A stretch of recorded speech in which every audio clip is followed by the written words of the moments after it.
Не точно е комбинация между Уилън и Ръш. Възможно за ЦСКА Септемврийско знаме. Младенов загуби топката. Ли към Далглиш. Разбира се, играта има едно голямо достоинство, един типичен двубой, турнирен в европейските турнири. Една изключителна борба за всека педия от терена. На моменти подплатена и с добро майсторство.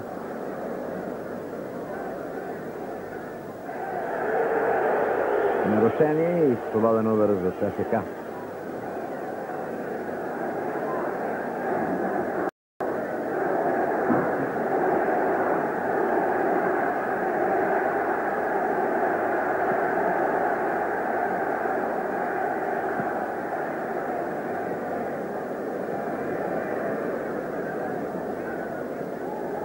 Ли.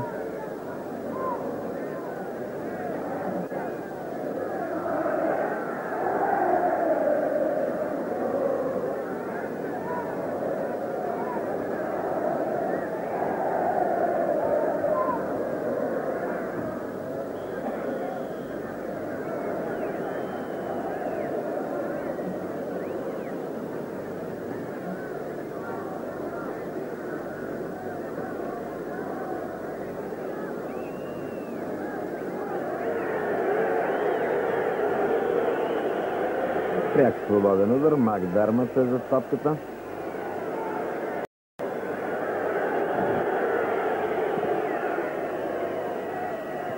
Уилън.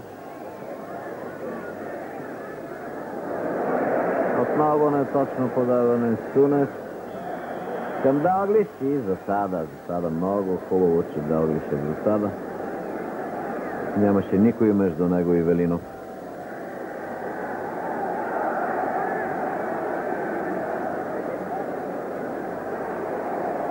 Янчев.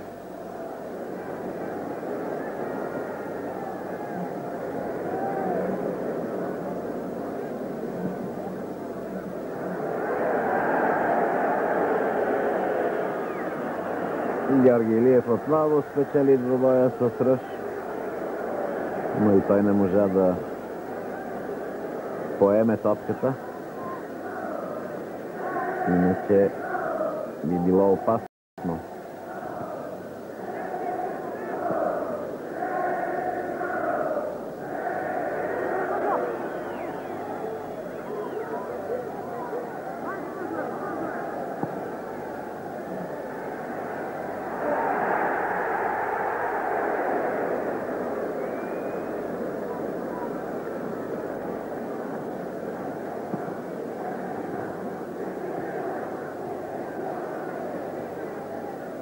Остават 14 минути до края на матча.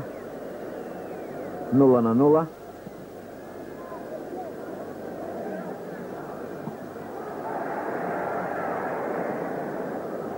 Струва ми се, наближават минутите, в които армейците трябва вече да рискуват, да заложат всичко за атаката, за гола. Колкото и това да крие рискове от опасни контратаки на съперника.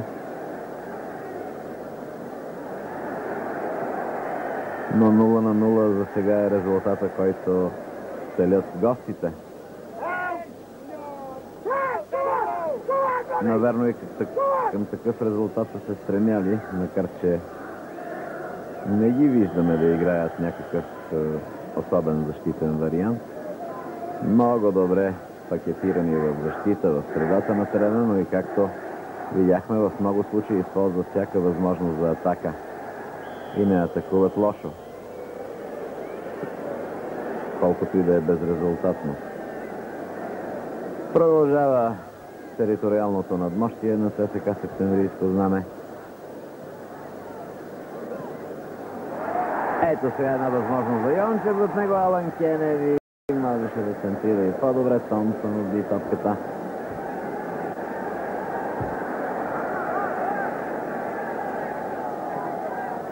Илиев.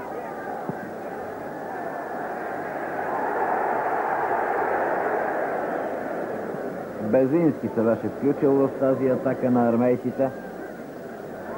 Силно изчисти Мил.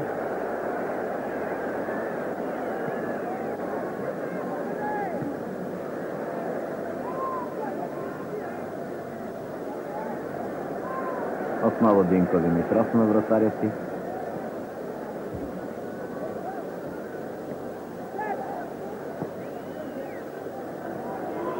Ойлън почти от центъра на игрището предпочете да върне на вратаря Гробелар.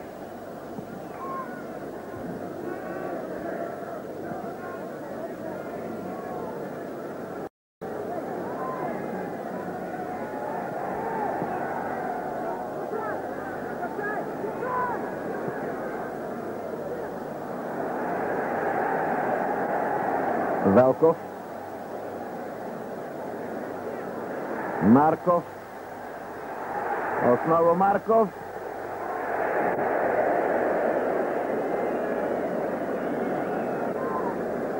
Осем играчи в червено имаше в близост до вратата на Гробелар. Може би трябваше да се потърси някаква комбинация.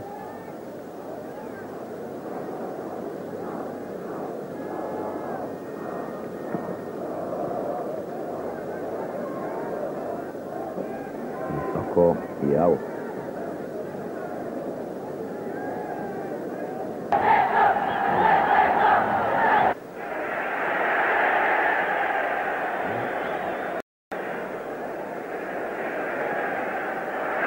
Гробелар се разминава и един на нула! Един на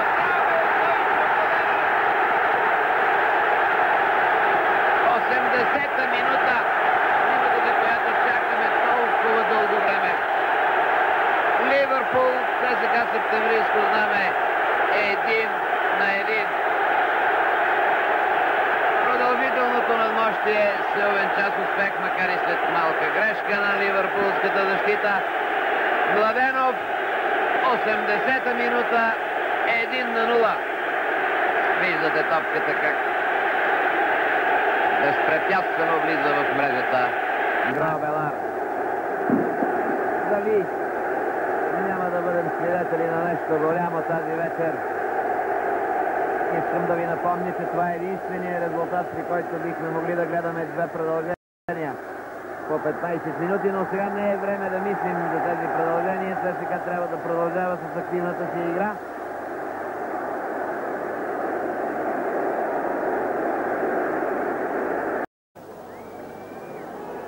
На този истински футболен двубой. Далгвиш изпълни. И за радост Ойлън загуби стабилност и не можа да отправи удар към Велинов.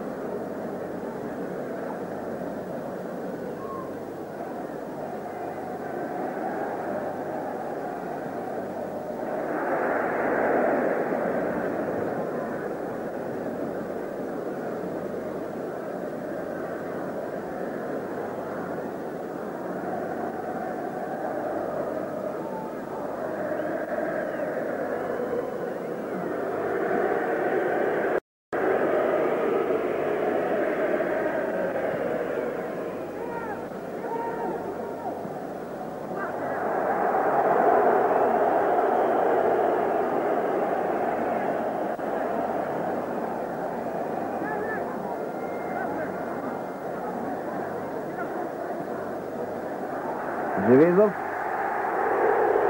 Фаулиран от Лоуренсън.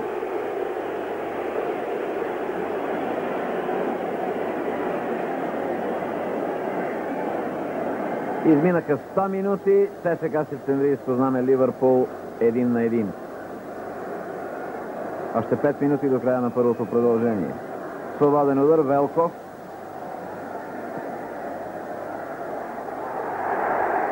Пламен Марков готви се да шутира. Много силен удар, за съжаление топката профуча над градата. е докоснала нечий крак на ливърпулски защит.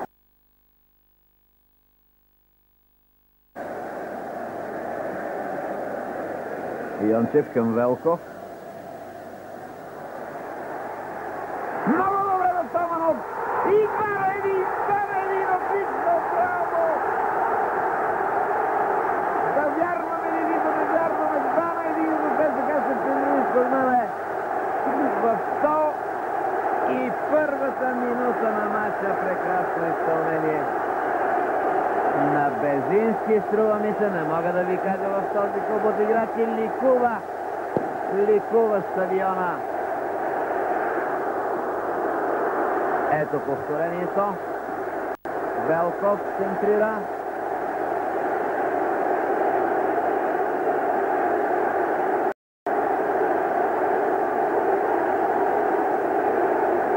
В този момент няма значение кой е автора на гола. Важното е, че е 2-1 за ЦСКА Септември изпод знаме.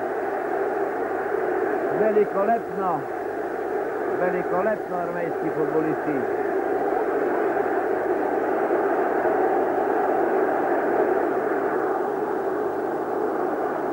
Изглежда, че Стойчо Младенов е автор и на втория гол. Стойчо Младенов е героя на този матч. На информационното табло е изписано 101 минута.